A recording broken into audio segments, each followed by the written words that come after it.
Silicon Valley is buzzing about whether Rupert Murdoch will dump MySpace or not. But even if he does, will it help the stock? Sheila Dharmarajan is taking a look at that. So I guess arguably it gets rid of a distraction, right, Absolutely. for Murdoch? Absolutely. One less headache for News Corp is always good news for the stock. In fact, analysts I spoke to said Wall Street would applaud any move by Murdoch to get rid of MySpace.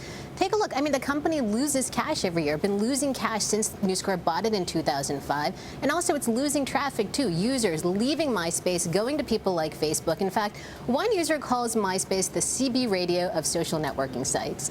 Now, getting rid of a company like MySpace isn't going to have a huge financial impact on News Corp. MySpace is estimated to have lost around $60 million this year, so pretty small when you compare it to News Corp's billions of dollars in profits. But the sentiment is that, look, Rupert should just throw in the towel on MySpace and focus on leveraging News Corp content to the web. You know, experts I spoke to said MySpace has passed its expiration window and pretty much missed the window to gain scale or to gain advertising revenues that could actually compete with the likes of a Facebook. So if Rupert Murdoch does sell MySpace, I mean, who would want to pick it up?